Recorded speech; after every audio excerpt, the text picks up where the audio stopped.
Amém? Isaías 61.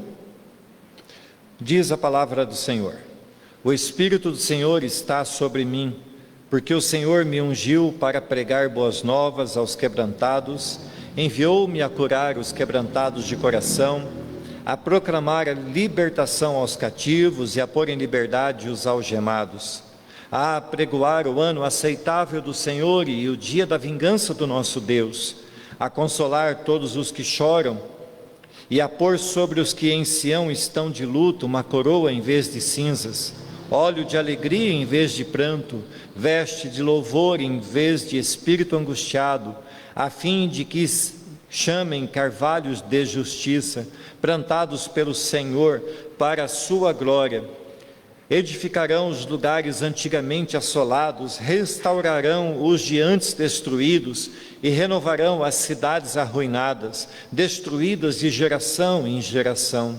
Estranhos se apresentarão e apacentarão os vossos rebanhos, estrangeiros serão os vossos lavradores e os vossos vinhateiros, mas vós sereis chamados sacerdotes do Senhor e vos chamarão ministros de nosso Deus.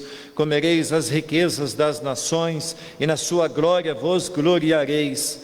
Em lugar da vossa vergonha tereis dupla honra, em lugar da afronta exultareis na vossa herança. Por isso, na vossa terra possuireis o dobro e tereis perpétua alegria, porque eu, o Senhor, amo o juízo e odeio a iniquidade do roubo, e dar-lhes-ei fielmente a sua recompensa, e com eles farei aliança eterna. A sua posteridade será conhecida entre as nações, os seus descendentes no meio dos povos, todos quantos os virem, os reconhecerão como família bendita do Senhor. Regozijar-me-ei muito no Senhor, a minha alma se alegra no meu Deus, porque me cobriu de vestes de salvação e me envolveu com o manto de justiça, como noivo que se adorna de turbante, como noiva que se enfeita com as suas joias, porque como a terra produz os seus renovos, e como o jardim faz brotar os que nele semeia, assim o Senhor Deus fará brotar a justiça e o louvor perante todas as nações. Amém. Ó Espírito Santo, nós carecemos da Tua graça para termos o entendimento desta palavra, carecemos da fé para crermos no que vai ser ministrado e que a palavra seja, Senhor Deus, forte e poderosa para alcançar o mais íntimo do nosso ser e transformar as nossas vidas. Em nome de Jesus, ó Deus, eu te peço, Pai. Amém. Amada igreja, o mundo estava e está carente da salvação, mesmo sem saber disso. Os homens caídos em Adão seguem o seu rumo, caminham e caminhavam sem ter a menor ideia de que estavam indo e estão indo a passos largos para o abismo. Na verdade, meus irmãos, a grande maioria das pessoas, no tempo que se chama hoje, estão caminhando desta forma. Não conseguem ter a noção do perigo, não conseguem ter o entendimento de que sua vida levada de qualquer jeito a Deus dará, uma vida totalmente desconexa com a realidade da vida eterna ou da perdição eterna, os estão conduzindo a esse abismo que com uma boca gigante vai engolir a todos que não se dobrarem perante o Senhor. E diante desta realidade que prenuncia a vida eterna ou a perdição eterna dos homens, a Bíblia nos faz lembrar da grande comissão de Cristo, que nos ordenou irmos e pregarmos o Evangelho das boas novas ao mundo. E o tema dessa mensagem, nessa noite, é Cristo, as boas novas da salvação. E percebam, meus irmãos, que dentro de cada pessoa existe uma necessidade de salvação. Causa disso é que uma multidão incontável de pessoas pelo mundo todo se lançam numa busca desenfreada em religiões as mais variadas e mais malucas possíveis, tentando encontrar sentido para suas vidas, tentando encontrar salvação até mesmo através das obras. Mas a Bíblia, ela é determinante em dizer que a salvação só é possível pela graça.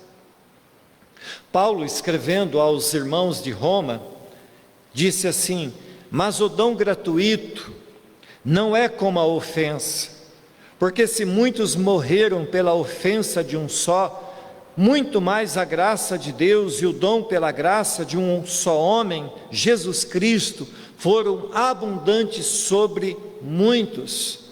Queridos, essa graça é o próprio Senhor Jesus, e nele somente é que podemos ter salvação. O dom da salvação é algo que somente pode ser recebido por nós através dos méritos de Cristo, os graciosos méritos de Cristo. E o mesmo Paulo, escrevendo aos mesmos irmãos de Roma, diz: sendo justificados gratuitamente por sua graça, mediante a redenção que há em Cristo Jesus. Meus irmãos, o capítulo que hoje, o capítulo 61 de Isaías, é um belo poema que mostra o próprio Cristo anunciando as boas novas que se tratam dele mesmo a este mundo. E no capítulo 60, ele disse a Jerusalém que seria ela abençoada com muitas bênçãos, que seria um lugar de muita glória. E no capítulo 61 ele mostra, não o profeta falando, mas o próprio Cristo, ele próprio anunciando que ele era a nova vida da cidade, ele era a própria bênção que faria de Jerusalém um lugar maravilhoso, onde a própria luz que iluminaria a cidade seria então ele mesmo, Cristo. Portanto, irmãos, o texto que hoje nos serve de meditação é nada menos que a passagem que Jesus usou para anunciar a si mesmo na primeira manifestação pública, conforme Lucas escreve no capítulo 4, versículo 18 a 21, que são esses primeiros versos de Isaías 61. E vejam, meus irmãos, que Jesus não aparece da forma como os judeus esperavam pelo seu Salvador, pelo seu libertador. Os judeus esperavam um líder que viesse impondo novas regras, trazendo uma libertação do jugo dos romanos. Esperavam mais um libertador político ou mesmo militar do que esse Jesus que se manifesta publicamente, anunciando-se como um servo, aquele que veio em obediência ao Pai e que era totalmente dependente de ter comunhão com Deus. Portanto, Jesus não veio impor um novo regime militar ou mudar as regras do governo, mas para fazer aquilo que o Pai lhe mandou fazer. Em João 5, versículo 30, Jesus disse assim: eu nada posso fazer de mim mesmo, na forma por que ouço, julgo. O meu juízo é justo, porque não procura a minha própria vontade, e sim daquele que me enviou. Aqui nós temos um Jesus homem, o Jesus último Adão, mostrando para nós que em tudo que Adão errou, em tudo que Adão ouviu do Pai, mas desobedeceu ao Pai, portanto nós temos o último Adão, Jesus, ouvindo o que o Pai lhe está dizendo para fazer e sendo obediente em tudo. E Filipenses 2 vai dizer: em tudo obedeceu, obediência até mesmo aos pontos da morte. Da mesma forma, irmãos, que podemos notar em Isaías 61, a manifestação da Trindade, quando vemos presente no texto a pessoa do Pai, a pessoa do Filho, a pessoa do Espírito Santo. Nós vemos nesse texto de João, Jesus fazendo aquilo que era decisão comum do Pai, do Filho e do Espírito Santo, ou seja, executando o plano da salvação, vindo até nós para nos salvar da condenação eterna. Mas o texto de hoje tem muitas lições a nos ensinar, e o primeiro ponto dessa mensagem, eu abordarei 3 pontos, irmãos, para a gente ficar ciente do que vai ser falado nessa noite. O primeiro ponto será Jesus, o ungido de Deus. O segundo ponto é que em Cristo haverá plena restauração. E o terceiro ponto, o povo de Deus precisa manifestar a alegria da sua salvação. Primeiro ponto, então, Jesus, o ungido de Deus. Como nós já dissemos, meus irmãos, o homem pecou contra Deus, caindo e distanciando-se de forma irreversível. Nada que Adão fizesse poderia mudar essa realidade, nada poderia remediar ou fazer voltar atrás a sua triste decisão de desobedecer a Deus. O pecado dominou a sua alma, o veneno da serpente passou a correr em suas veias de tal forma que nenhuma parte do seu ser escapou de ser totalmente corrompida. Todos nós, meus irmãos, herdamos não só as consequências do pecado de Adão, como também nos tornamos participantes com ele em seu pecado. Toda a raça humana foi atingida pelo que nós chamamos de depravação total. E é nesse contexto que Cristo então aparece, não como um paliativo, não como um remendo, ou ainda como um plano B de Deus, mas como o Cordeiro de Deus, que antes mesmo da fundação do mundo, já havia sido sacrificado por mim e por você. Deus, em seu eterno poder, já sabia, meus irmãos, de tudo que haveria de acontecer. Deus já sabia que a sua criação cairia, que a sua criação pecaria, e antes mesmo dele ter criado o mundo que conhecemos, Deus preparou para os seus filhos um plano de restauração, um plano de redenção para cada um de nós. Portanto, Jesus, o Filho único de Deus, é quem aparece aqui no livro de Isaías, sendo anunciado como o Messias de Deus, o ungido de Deus, o servo de Deus, o Salvador de todos os homens que Deus escolheu para serem seus. E eu leio novamente, verso 1, diz assim: o Espírito do Senhor Deus está sobre mim, porque o Senhor me ungiu para pregar boas novas aos quebrantados, enviou-me a curar os quebrantados de coração, a proclamar libertação aos cativos e a pôr em liberdade os algemados. 2, a apregoar o ano aceitável do Senhor e o dia da vingança do nosso Deus, a consolar todos os que choram. 3, e a pôr sobre os que em Sião estão de luto uma coroa em vez de cinzas, óleo de alegria em vez de pranto, vestes de louvor em vez de espírito angustiado, a fim de que se chamem carvalhos de justiça, plantados pelo Senhor para a sua glória. Jesus veio, meus irmãos, para cumprir o plano que Deus havia estabelecido. Quando João o batizou, Mateus 3, versículo 16, relata que os céus se abriram, que Deus bradou do céu dizendo: esse é o meu Filho amado, e que o Espírito Santo de Deus veio sobre Jesus. Aqui, queridos, se cumpria o que lemos em Isaías. Aqui começava o ministério de Jesus, anunciando ao mundo as boas novas de salvação. Jesus não veio para salvar um grupo de pessoas, não veio somente para os pobres, não veio somente para os ricos, mas para todos que tinham seus corações quebrantados pelas aflições deste mundo e pelo poder do pecado que lhes oprimia.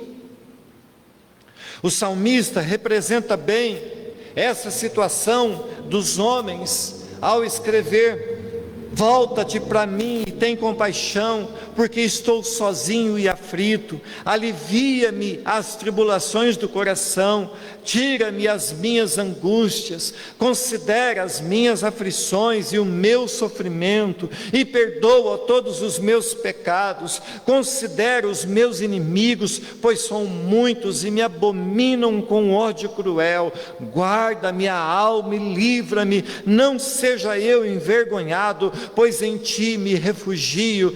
Preservem-me a sinceridade e a retidão, porque em ti espero. Ó Deus, redime a Israel de todas as suas tribulações. Essa, meus irmãos, é a descrição real de como estávamos antes de ser alcançados pela graça do Senhor Jesus Cristo. Nós estávamos numa situação de desespero.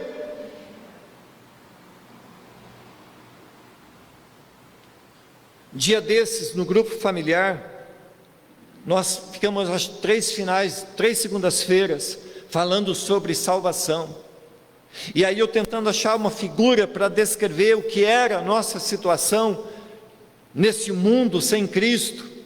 Eu disse assim: nós estávamos descendo uma ladeira, em nossa bicicleta ou moto, não lembro o que eu falei, numa ladeira muito íngreme, e nós estávamos fadados a nos despedaçar no final dessa ladeira, mas alguém chega com mão forte e poderosa, e nos apanha no meio daquela descida, e nos resgata e nos salva de darmos naquele fim de abismo e morrermos.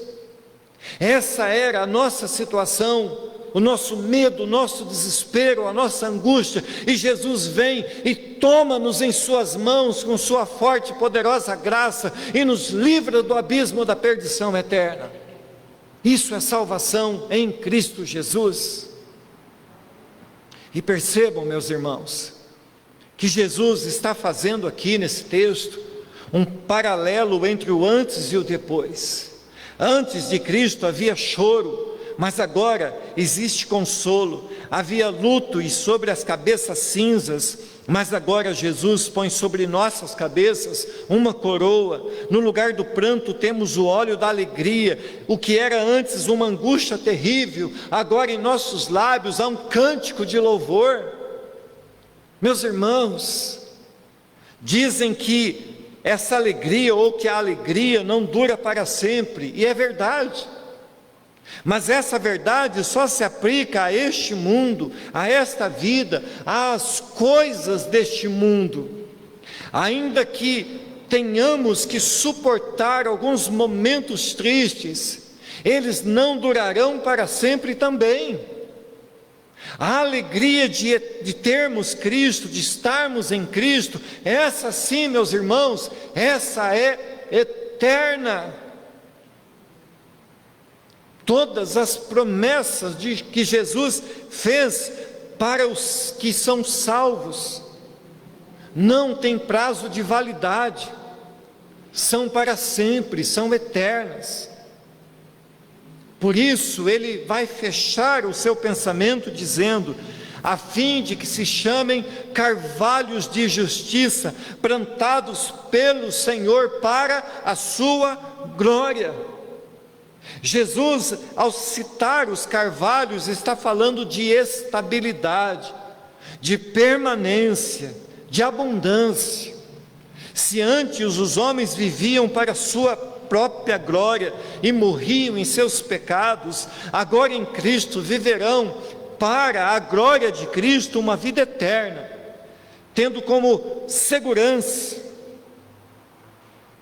não mais as suas obras, as suas podres obras de justiça própria, que o fogo corrompe, que o fogo consome, mas a obra santa, a obra divina, a obra realizada pelo servo, o ungido, o Messias de Deus, Jesus, que é justo, que é justificador de todos aqueles que Ele mesmo chamou para si e deu o dom da fé para que creiam. Amém, irmãos? Segundo ponto, em Cristo haverá plena redenção.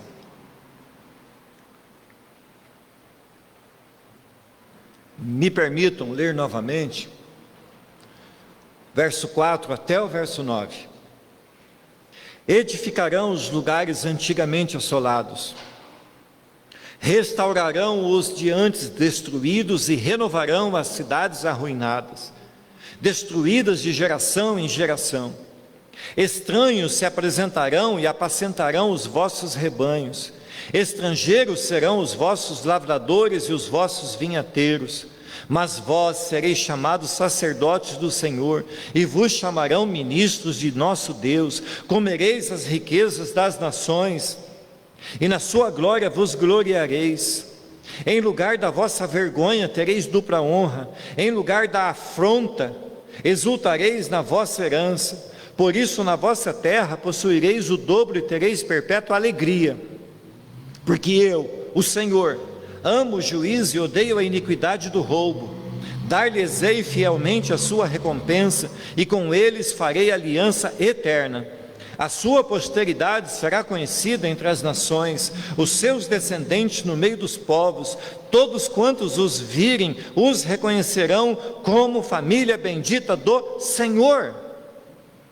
Irmãos, alguns eventos provocados por guerras, como foi na Segunda Guerra, o caso da bomba que destruiu Hiroshima e Nagasaki, ou mesmo de terremotos e outros fenômenos da natureza, em alguns países causam verdadeiras destruições e mostram como existe dentro de nós uma persistência para reconstruirmos, para refazermos, para reedificarmos o que foi destruído.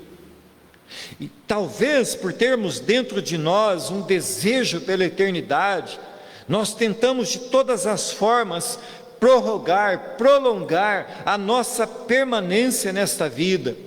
E prova disso são todos os esforços da medicina para achar meios de prolongar a vida humana, como se aqui fosse o lugar onde nós ficaríamos eternamente. Nós não ficaremos eternamente. Ainda que nós tenhamos o desejo de viver 80, 90, 100, 120 anos, ainda que vivêssemos mais de 120, mas não viveremos eternamente. Nós temos prazo de validade. Meus irmãos, ao lermos esses versos de 4 a 9, nós não devemos achar que essas promessas sejam apenas para o povo lá da época em que foi escrito. Pelo contrário, irmãos, são promessas para todo o povo de Deus, sejam eles judeus, sejam eles gentios. As promessas do Senhor, elas nos alcançaram. As promessas que Deus fez a Abraão chegaram até nós na pessoa do Senhor Jesus. Cristo está reconstruindo tudo aquilo que foi destruído pelo pecado. O pecado veio sobre a raça humana, sobre este mundo, com poder imensuravelmente maior do que as bombas atômicas ou de qualquer evento da natureza. As cidades destruídas foram reconstruídas. Todavia, irmãos, a destruição que o pecado causou somente poderia ser consertado por alguém que fosse divino, de tal forma que somente Cristo, destituído da sua glória, no entanto sem deixar de ser Deus, e em forma humana, destruiu o destruidor e reedificou a criação de Deus. Nós, irmãos, estávamos destruídos. E Jesus vem para restaurar a nossa vida. Jesus vem para reedificar a criação de Deus. Meus irmãos, a leitura dos versos de 7 a 9 trazem para nós uma certa dificuldade de entendimento, mas eles estão apenas reafirmando o que o verso 4 já falou. Fala da reedificação de um povo, o povo de Deus, que é aqui representado por Israel. Deus tem mantido com fidelidade todas as promessas que Ele fez a Abraão e cumprido sobre a nação de Israel, cada uma delas. Meus irmãos, ainda que muitas nações tenham deixado de existir, e não faltou, vejam bem que coisa impressionante, não faltou esforço para que também Israel desaparecesse da terra. Mas isso não aconteceu. Israel está de pé, enquanto muitas nações deixaram de existir. E nos últimos tempos, todas as nações do mundo saberão que o Deus de Israel é o único e verdadeiro Deus. Todos os deuses deste mundo desaparecerão, serão desmascarados. Todos os poderes serão humilhados e todos verão que somente em Cristo há salvação. O profeta Isaías, no capítulo 45, escreveu: assim diz o Senhor, a riqueza do Egito e as mercadorias da Etiópia, e os sabeus, homens de grande estatura, passarão ao teu poder e serão teus. Seguir-te-ão e irão em grilhões diante de ti, se prostrarão e te farão as suas súplicas, dizendo: só contigo está Deus, e não há outro que seja Deus. Verdadeiramente tu és Deus misterioso, ó Deus de Israel, ó Salvador. Percebam, meus irmãos, que já estamos vivendo as promessas de Cristo, anunciadas aqui nesse livro. O ano aceitável do Senhor, anunciado no verso 2, é uma realidade na nossa vida. Fomos alcançados pela graça salvadora de Cristo, tivemos nossos pecados perdoados, nossa vida reconstruída, nosso passado foi apagado dos cartórios onde devíamos, nossa culpa foi expiada, nossa dívida foi paga, Cristo se fez pecado para que nós fôssemos justificados. Nós, sendo hoje o Israel de Deus, já somos vistos diante do mundo e somos conhecidos, como diz o verso 9, como a família bendita do Senhor. Mas isso, irmãos, só se tornará ainda mais visível e inegável quando o derradeiro dia chegar sobre toda a raça humana.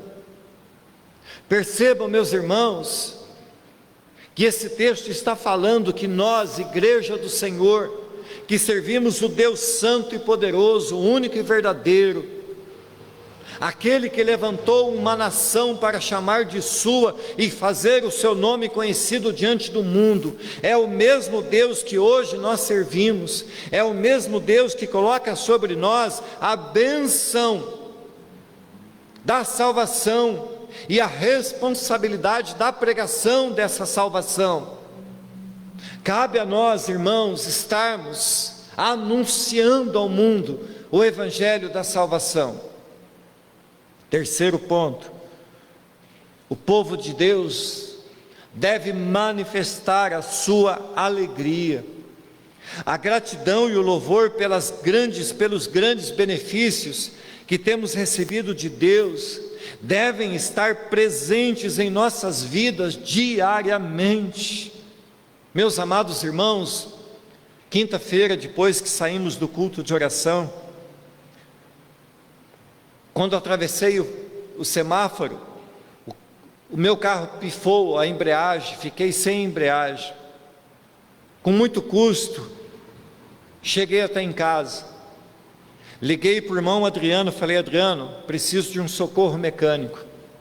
Aí ele na sexta-feira foi buscar o carro, falou: pastora, não acha a peça, não tem na cidade. E liga em todo lugar e nada de achar essa peça. Quando foi no sábado de manhã, a peça apareceu melhor do que a encomenda, não só um pedaço da peça, mas a peça inteira, por um preço quase insignificante. E eu fui com o irmão Adriano até na oficina, dar aquela força moral, porque ele que fazia tudo. Em menos de 10 minutos, tudo estava consertado. Sabe o que é isso, meus irmãos? Isso é a provisão de Deus. E o Adriano glorificava a Deus, dizendo: olha como Deus é bom, como Deus é maravilhoso. Consegui essa peça num sábado, uma peça difícil de achar, por um preço tão bom. Deus é maravilhoso. Irmãos, nós temos que aprender a reconhecer a graça de Deus provedora na nossa vida, em cada milímetro dos nossos passos, em cada provisão, em cada ovo frito, em cada quilo de feijão que nós compramos, porque Deus é generoso conosco, irmãos. Devemos manifestar ao mundo essa alegria.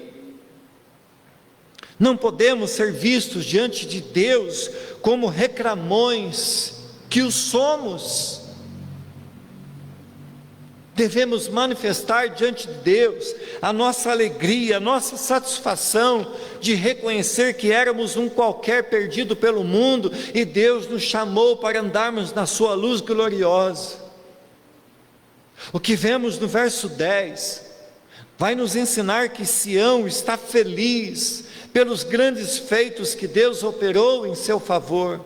Vejam, meus irmãos, que linguagem rica, que linguagem graciosa tem o verso 10, que diz: regozijar-me-ei muito no Senhor, a minha alma se alegra no meu Deus, porque me cobriu de vestes de salvação e me envolveu com o manto de justiça, como noivo que se adorna de turbante, como noiva que se enfeita com as suas joias. Amada igreja, todos nós estávamos com as nossas roupas manchadas pelo pecado, impedidos de participar das bodas do Cordeiro. Deixa eu ler um texto aqui, Zacarias 3, verso 1, só acompanhe. Zacarias 3, verso 1 vai dizer assim: Deus me mostrou o sumo sacerdote Josué, o qual estava diante do anjo do Senhor, e Satanás estava à mão direita dele para lhe opor. Mas o Senhor disse a Satanás: o Senhor te repreende, ó Satanás. Sim, o Senhor que escolheu a Jerusalém te repreende. Não é este um tição tirado do fogo? Ora, Josué, trajado de vestes sujas, estava diante do anjo. Tomou este a palavra e disse aos que estavam diante dele: tirai-lhe as vestes sujas. A Josué disse: eis que tenho feito que passe de ti a tua iniquidade, e te vestirei de finos trajes. E disse eu: ponham-lhe um turbante limpo sobre a cabeça. Puseram-lhe, pois, sobre a cabeça um turbante limpo, e o vestiram com trajes próprios, e o anjo do Senhor estava ali. Oh, meus amados irmãos, como eram as nossas roupas antes de Cristo, ao que cheiravam as nossas vestes de injustiça, de mazelas, contaminadas pelo pecado. Jesus se manifesta na nossa vida, tira as nossas vestes pecaminosas, fedorentas, e nos veste com as suas vestes branquinhas, alvas como a neve, vestes da sua justiça, e nos faz andar na sua presença, nos faz nos achegarmos diante de Deus e podermos ter a intimidade de estar diante do Pai, limpos, brancos, alvos como a neve.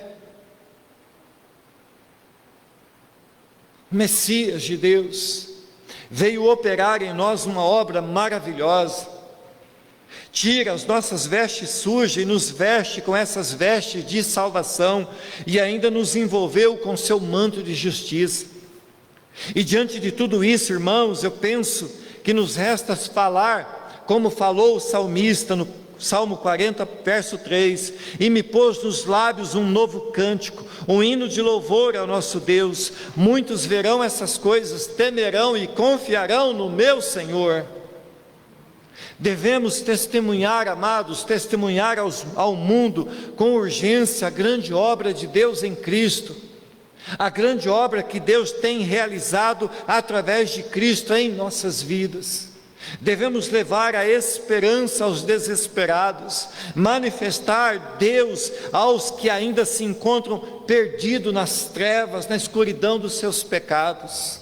Devemos dar ao mundo a certeza de que todas as promessas de Deus se cumprirão. Isso, irmãos, fica claro ao lermos o último verso do capítulo, verso 11. Porque como a terra produz os seus renovos, e como o jardim faz brotar o que nele semeia, assim o Senhor Deus fará brotar a justiça e o louvor perante todas as nações. O que Deus tem prometido para nós em sua palavra, Ele cumprirá. Não como diz a música, que eu não morrerei enquanto não se cumprir em mim todas as promessas. Não, essa música está errada. Deus cumprirá na minha vida aquilo que Ele quer cumprir enquanto eu viver. Mas todas as suas promessas se cumprirão ainda que eu morra.